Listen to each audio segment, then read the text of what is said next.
வணக்கம் நண்பா. இன்னொரு புது டுட்டோரியல் உங்கள் எல்லாரையும் சந்திக்கிறதுல ரொம்ப சந்தோஷம்.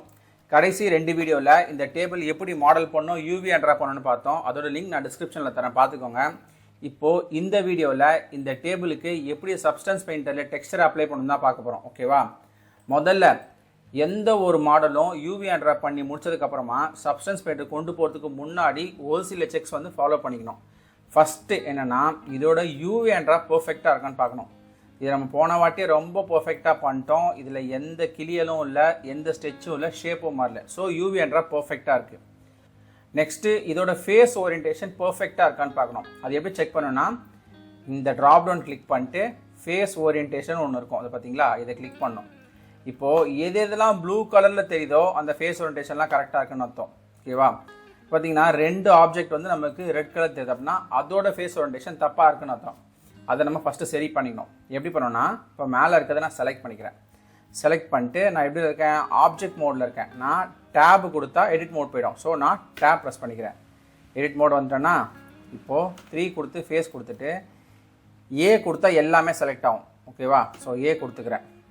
ஏன்னா நம்ம எடிட் மோடில் இருக்கோம் இந்த ஆப்ஜெக்ட்டுக்கு. ஸோ இந்த ஆப்ஜெக்ட் சம்மந்தப்பட்ட எல்லாமே ஏ கொடுத்தா செலக்ட் ஆகும். ஏ, அப்புறம் மெஷ்ஷு, நார்மல்ஸு, ஃப்ளிப்.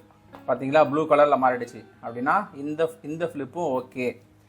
நான் இப்போ டேபு கொடுத்துக்கிறேன். டேப் கொடுத்தா எடிட்லேருந்து ஆப்ஜெக்ட் மோடுக்கு வந்துடும். ஓகேவா? ஸோ ஆப்ஜெக்ட் மோடு வந்துடுச்சு.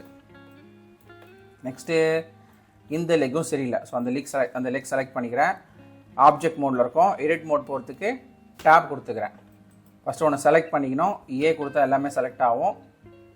Next mesh, normals, flip. பார்த்தீங்களா, ஃபுல்லாக ப்ளூ ஆகிடுச்சு. அப்படின்னா இது வேலையும் முடிஞ்சிச்சு. நான் எடிட் மோடில் இருக்கேன். வெளியே போகிறதுக்கு டேப் கொடுத்துக்கிறேன். ஸோ இதோட யூவி அண்ட் ட்ராப்பும் பர்ஃபெக்டாக இருக்குது. நெக்ஸ்ட்டு எல்லாமே ப்ளூ கலரில் இருக்குது. அப்படின்னா ஃப்ளிப்பும் கரெக்டாக இருக்குன்னு அர்த்தம். ஸோ இது 100% perfect for substance painter. So இப்போ சப்ஸ்டன்ஸ் பெயிண்டர் கொண்டு போயிடுவோம். இப்போ பார்த்தீங்கன்னா இதில் பாருங்கள் எத்தனை ஆப்ஜெக்ட் இருக்குது பாருங்கள், இன்க்ளூடிங் திஸ் அவதார். ஓகேவா? ஸோ நமக்கு இது மட்டும்தான் வேணும். எனக்கு இந்த அவதார்லாம் வேண்டாம். ஓகேவா? அதுக்கு நம்ம என்ன பண்ணணும்னா, ஃபஸ்ட்டு எல்லாத்தையும் செலக்ட் பண்ணிக்கிறது. அது வேணுமோ எக்ஸ்போர்ட் பண்ணணுமோ செலக்ட் பண்ணிட்டு இங்கே ஃபைலு, எக்ஸ்போர்ட்டு, எஃபிஎக்ஸ் ஃபார்மேட்டை நான் கொண்டு போகிறேன். ஸோ எஃபிஎக்ஸ் அப்படின்னு கொடுத்துக்கிறேன். நெக்ஸ்ட்டு நம்ம இதை எங்கே இது பண்ண போகிறோமோ அந்த இடத்துக்கு நம்ம எடுத்து கொண்டு போய்க்கணும். எனக்கு இந்த இடத்துல தான் வேணும். ஸோ நான் அந்த இடத்த ப்ரௌஸ் பண்ணிக்கிறேன். ப்ரௌஸ் பண்ணிட்டு நான் இது என்ன கொடுக்கணும், ரவுண்ட் டேபிள் அப்படின்ற நேமில் கொடுத்துக்கிறேன்.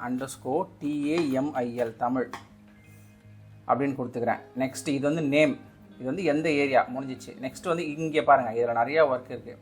இதில் மெஷ்ஷு, கேமரா, லேம்ப்னு எல்லா ஆப்ஷனும் காட்டும். நம்ம மெஷ்ஷு மட்டும் தான் கொண்டு போகிறோம். ஸோ மெஷ்ஷு மேலே ஒரு கிளிக் பண்ணிக்கிறேன். கிளிக் பண்ணால் இப்போ இது மட்டும் தான் வரும். நெக்ஸ்ட்டு இது ரொம்ப முக்கியங்க, செலக்டட் ஆப்ஜெக்ட். இது நம்ம செலக்ட் பண்ணியிருக்கோம், இதை மட்டும் தான் செலக்ட் பண்ணியிருக்கோம். சாரி,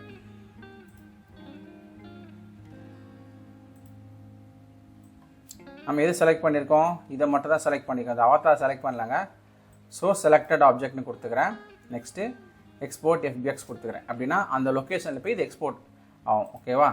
பார்த்துருவோம்.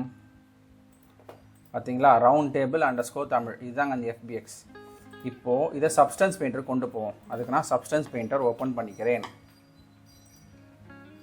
இப்போ சப்ஸ்டன்ஸ் பெயிண்டர் ஓப்பன் பண்ணிட்டோம். இங்கே ஃபைலு, நியூ அப்படின்னு கொடுத்துக்கிறேன். இதில் பார்த்தீங்கன்னா இந்த ஃபைல் இருக்குல்ல, இதில் செலக்ட் இருக்குல்ல, இதை கிளிக் பண்ணிக்கிறேன். இப்போது நம்ம எது செலக்ட் பண்ண போகிறோமோ அதை ப்ரௌஸ் பண்ணிவிட்டு ஓப்பன் கொடுத்துப்போம். ஓப்பன் கொடுத்தாச்சா? வேறு எதுவுமே மாற்றலைங்க. நான் டாக்குமெண்ட் ரெசல்யூஷன் 1K, அதாவது 1024 தான் கொடுக்குறேன். ஏன்னா நான் ஏஆர்வியை தான் பண்ண போகிறேன். ரெண்டாவது என்னோட பிசியோட பவரும் கம்மி. So 1K. நான் எந்த ஆப்ஷனும் கொடுக்கலங்க. ஓகே கொடுத்துக்கிறேன். ஓகே கொடுத்தனே பார்த்தீங்கன்னா நம்ம ஃபைல் சப்ஸ்டன்ஸ் பெயிண்டரில் இம்போர்ட் ஆகிடுச்சு. இதில் பார்த்தீங்களா, ஏதாவது ஓட்ட கிட்ட இருக்கான்னு பார்க்கணும். ஓகே, நம்ம ஸ்டார்ட் பண்ணுறதுக்கு முன்னாடி சப்ஸ்டன்ஸ் பெயிண்டரில் இருக்க பேசிக்ஸ் நேவிகேஷன் ஆப்ஷன் பார்த்துருவோம். சப்ஸ்டன்ஸ் பெயிண்டரில் ரொம்ப முக்கியமானது ஆல்ட் தாங்க.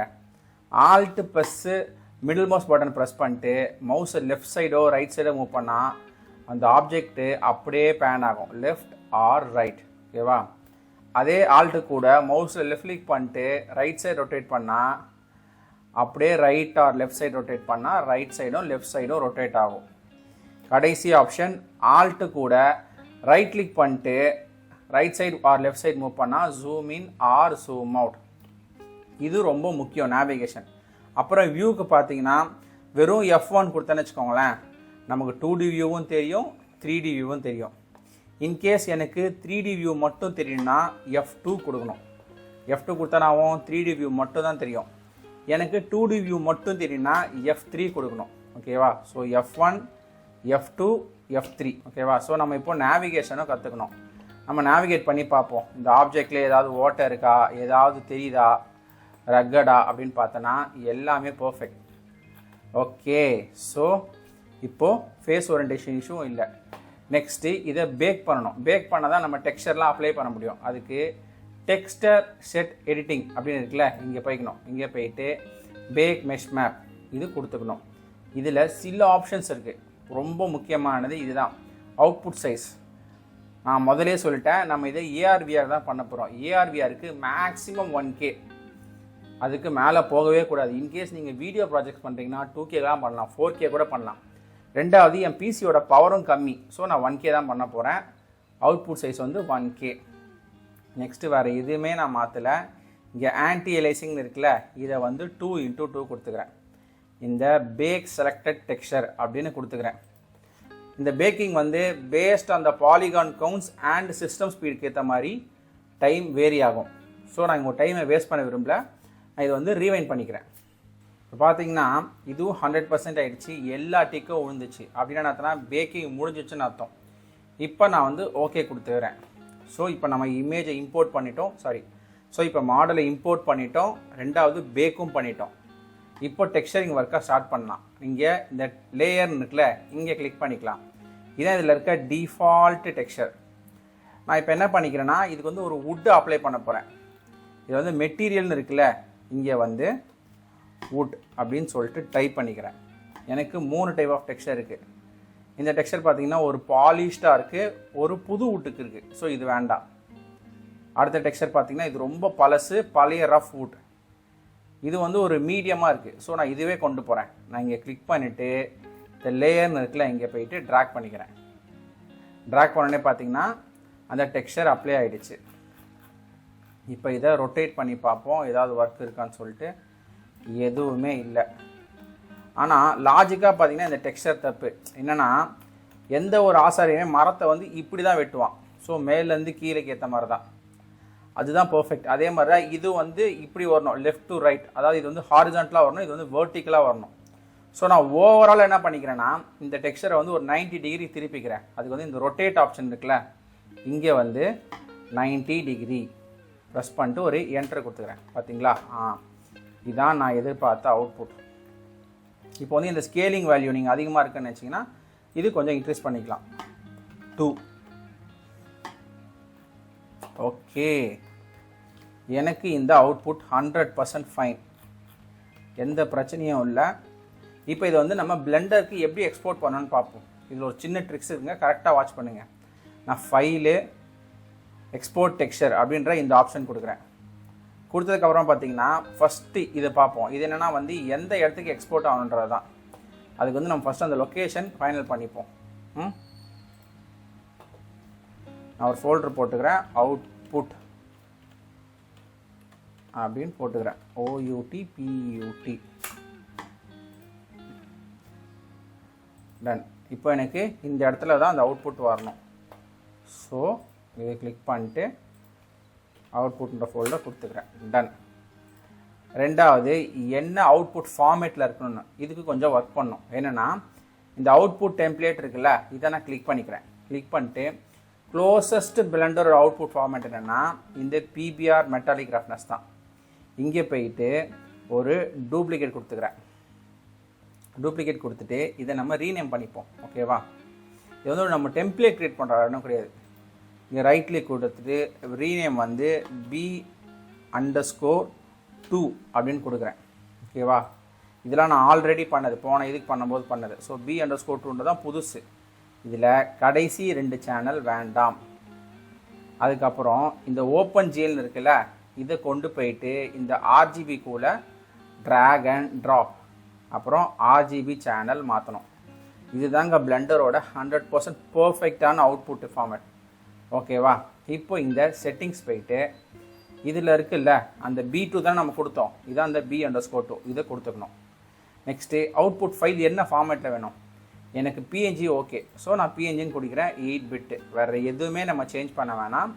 எக்ஸ்போர்ட்னு கொடுத்துக்கலாம். எக்ஸ்போர்ட் ஆகியும் முடிஞ்சிடுச்சு. இப்போ பார்த்தீங்கன்னா அந்த ஃபோல்டருக்குள்ளே வந்து அந்த டெக்ஸ்சர் இருக்கும். இதான் அந்த 4 டெக்ஸ்சர் ஃபார்மேட்டுங்க. ஐயோ நம்ம தப்பு, PGMனு கொடுத்துருக்கோம். PNG கொடுக்கணுங்க, தப்பாக கொடுத்துட்டீங்க. ஸோ இதை நான் கேன்சல் கொடுத்துக்கிறேன். மறுபடியும் ஃபைலு, எக்ஸ்போர்ட் டெக்ஸ்சரு. நம்ம ஆல்ரெடி அந்த B1ன்றது அங்கே இருக்கும். இதான் அந்த அவுட்புட் ஃபோல்டர், பிரச்சனை இல்லை. B1 PNGங்க, PGM கிடையாது. ஐயோ PNG.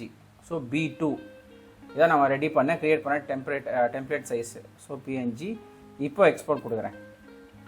முடிஞ்சிடுச்சு. இப்போ பார்த்தீங்கன்னா ஒரு 4 இமேஜ் இருக்கும் பாருங்கள் PNG ஃபார்மேட்டில் கலந்து இருக்குது. ஸோ நான் வியூவில் சார்ட் பை டேட்டா டைப், அப்புறம் இது தெரியறதுக்கு எக்ஸ்ட்ரா மோட். இதுதாங்க அந்த 4 டெக்ஸ்சர். ஓகேவா? இதை வந்து நம்ம எப்படி பிளெண்டருக்குள்ளே கொண்டு போகணும்னு பார்த்துருவோம். ஸோ இப்போ பிளெண்டர் ஓப்பன் பண்ணிக்கிறேன். இதான் நம்ம டெக்ஸ்சரு. ஃபேஸ் ஓரியன்டேஷன் ஆஃப் பண்ணிக்கிறேன். இப்போது இதை கிளிக் பண்ணிவிட்டு இதில் இருக்குல்ல ஷேடிங்னு ஒன்று இருக்குது பாருங்கள். ஷேடிங் இதுதாங்க நம்ம சேரோட டெக்ஸ்சரு. ஓகேவா? இந்த UV_Wrap தான் இந்த பேட்டர்ன். இதை நான் டெலிட் பண்ணிக்கிறேன். டெலிட் பண்ணிவிட்டு இதை உள்ளே கொண்டு வரதுக்கு முன்னாடி ஒன்று பண்ணணும். என்னென்னா எடிட்டு, ப்ரிஃபரன்ஸு, இந்த ஆட்-ஆன்ஸ் இருக்குல்ல, இங்கே வந்து நோட்னு டைப் அடிக்கணும். Node NODE. இந்த நோட் பார்த்தீங்கன்னா நோட் Wranglerன்னு இருக்குல்ல, இது ஆல்ரெடி நான் பண்ணியிருக்கேன். இன்கேஸ் உங்கள் சிஸ்டமில் டிக் இல்லைனா டிக் பண்ணி விட்டுருங்க. ஓகேவா? டிக் பண்ணால் தான் இது ஒர்க் ஆகும் இந்த ஆப்ஷன்ஸ். இப்போ நான் மறுபடியும் ஷேடிங்க்கு வந்துட்டேன். இதை டெலிட் பண்ணியிருக்கேன். இப்போ இங்கே கிளிக் பண்ணிட்டு Ctrl+Shift+T அப்படின்னு கொடுத்தீங்கன்னா அந்த அவுட்புட் எங்கே இருக்குன்னு அதுலேருந்து எடுக்கணும். ஓகேவா? நம்ம எங்கே இருக்குன்னு தெரியும் நமக்கு ஆல்ரெடி. அதை நான் ப்ரௌஸ் பண்ணி வச்சுக்கிறேன். இதில் வந்து 4 இமேஜ் 1 2 3 4 PNG இமேஜை கொடுத்துட்டு பிரின்சிபல் டெக்ஸ்சர் செட்டப் இருக்குல்ல, இதை கிளிக் பண்ணிட்டா ஆட்டோமேட்டிக்காக வந்து உட்காந்துருவாப்பில். இதோ முடிஞ்சிடுச்சு. அந்த டெக்ஸ்சரும் நம்ம பிளெண்டருக்குள்ளே கொண்டு வந்துட்டோம். அவ்வளோதாங்க. இதாங்க ஒரு டேபிளை எப்படி டெக்ஸ்சர் பண்ணோம், அது எப்படி பிளெண்டருக்குள்ளே கொண்டு வரணுன்ற ஃபுல் ஸ்டெப் பார்த்துட்டோம். இந்த வீடியோவில் உங்களுக்கு எந்த சந்தேகம் தான் பரவாயில்ல, கமெண்ட்ல கேளுங்க, கண்டிப்பாக சொல்கிறேன்.